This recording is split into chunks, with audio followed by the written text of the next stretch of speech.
የዮሐንስ ራእይ ምዕራፍ 4 ከዚያም በኋላም አየሁ፣ እነሆም በሰማይ የተከፈተ ደጅ እንደ መስኮትም ሆኖ ሲናገረኝ የሰማሁት ፊተኛው ድምጽ ወደዚህ ውጣና ከዚህ በኋላ ሊሆን የሚያስፈልገውን ነገር አሳይሃለሁ አለ።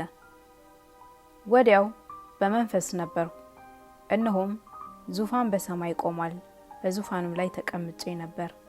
ተቀምጦም የነበረው በመልኩ የኢያስጲድና የሰርዲዮን ዕንቁ ይመስል ነበረ።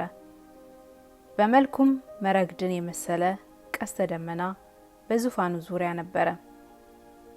በዙፋኑ ዙሪያም 24 ዙፋኖች ነበሩ። በዙፋኖቹም ላይ ነጭ ልብስ ለብሰው በራሳቸውም የወርቅ አክሊል ደፍተው 24 ሽማግሌዎች ተቀምጠው ነበር። ከዙፋኑም መብረቅና ድምጽ ነጎድጓድም ይወጣል። በዙፋኑም ፊት 7 የእሳት መብራቶች ይበሩ ነበር። እነርሱም 7ቱ የእግዚአብሔር መናፍስት ናቸው።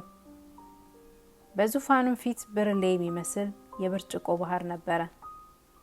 በዙፋኑም መካከል በዙፋኑም ዙሪያ በፊትና በኋላ ዓይኖች የሞሏቸው 4 እንስሶች ነበሩ። ፊተኛውም እንስሳ አንበሳ ይመስላል፣ ሁለተኛውም እንስሳ ጥጃን ይመስላል፣ ሶስተኛውም እንስሳ እንደ ሰው ፊት ነበረው፣ አራተኛውም እንስሳ የሚበረውን ንስር ይመስላል። 4ቱም እንስሶች እያንዳንዳቸው 6 ክንፎች አሏቸው።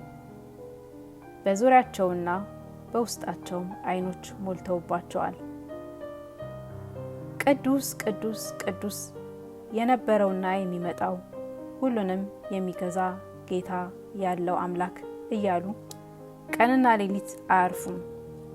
እንስሶቹም በዙፋኑ ላይ ለተቀመጠው ከዘላለምም እስከ ዘላለም በሕይወት ለሚኖረው ለእርሱ ክብርና ውዳሴ ምስጋናም በሰጡት ጊዜ 24ቱ ሊቃናት በዙፋኑ ላይ በተቀመጠው ፊት ወድቀው ለዘላለም እስከ ዘላለም በሕይወት ለሚኖረው እየሰገዱ ጌታችንና አምላካችን ሆይ አንተ ሁሉን ፈጥረሃልና ስለ ፈቃድህም ሆነናልና ተፈጥረውማል፣ ክብር፣ ውዳሴ፣ ኃይልም ልትቀበል ይገባሃል እያሉ በዙፋኑ ፊት አክሊላቸውን ያኖራሉ።